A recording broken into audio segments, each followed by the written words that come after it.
Hi, I'm Eric from WordStream, and welcome back to the WordStream YouTube channel. Today, we're going to talk about SWOT analysis.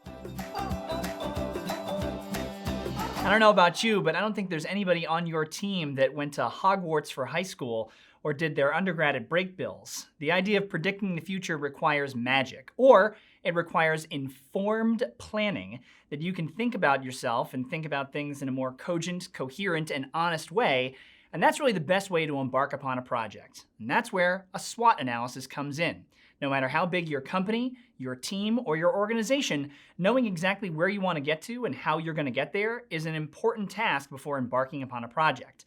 And a SWOT analysis gives you the structure and, more importantly, the data that you need in order to be able to achieve those goals. So what is a SWOT analysis?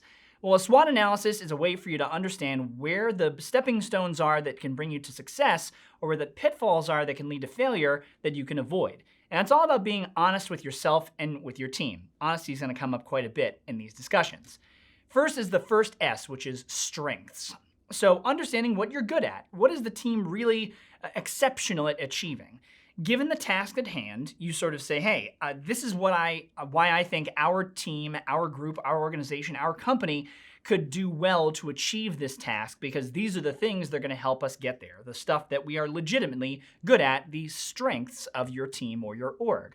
And remember, don't think about strengths as something purely internal about what your team does best and what your company does best. Think about the initiative that you're actually looking to achieve, the product that you're looking to roll out. Always think about strengths from the customer's perspective. How can this product, this feature benefit those customers, and what are those strengths? That also goes into the S of a SWOT analysis, and it's important to keep that in mind. Second thing, it's more the bad news. These are weaknesses. These are things that, again, you're honest with yourself about, the things that you're not good at all, things that you may be lacking from a people perspective or a skills perspective, that you know that through the prism of trying to achieve this task, the weaknesses that are going to prevent you from doing so. Eventually, you'll figure out how to solve those weaknesses. That can be later on down the road. But for the initial discussion of a SWOT analysis, just identifying what the weaknesses are will allow you to have a much more informed place to start the planning process. And when you're thinking about weaknesses, sometimes you have to talk about the feature or the product or the task, the initiative that you're rolling out. Those things may have inherent weaknesses. It's not just about the team or the company or the organization. Sometimes you may have to say the quiet part loud with the product guy in the room if the minimum viable product that you're bringing out to the marketplace is insufficient or it's lacking features. So be honest about that when you're talking about weaknesses as part of the SWOT analysis. Now let's talk about the next thing, opportunities, the O in SWOT. Opportunities are places where your company can conceivably grow. Green field for you to run into. Where are things that you can do within the confines of your company, your team, your org, in accomplishing this task, and the opportunities for growth by which you can achieve it. And there's a flip side to opportunities. Those, of course, are threats. What are those scary things that are coming up behind you in your flank? What are the things that could potentially come up and bite you, and through the course of accomplishing this goal, rolling out this product, or achieving this large company initiative?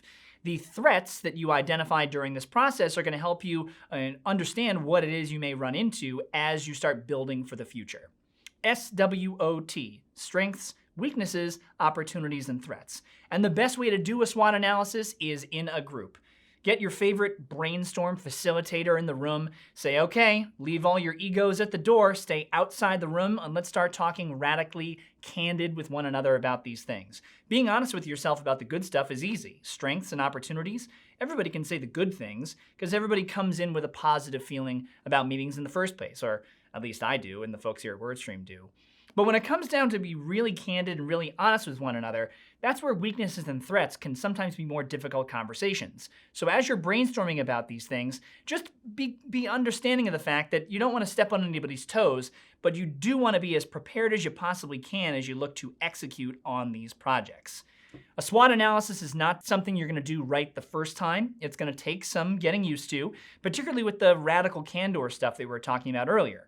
But get a team together that's honest and open-minded and willing to talk with one another, leaves their egos outside. You'll be able to do a SWOT analysis the second, third, maybe the fourth time, just as good as any expert in the big Fortune 500 companies that are out there that do these things quite regularly.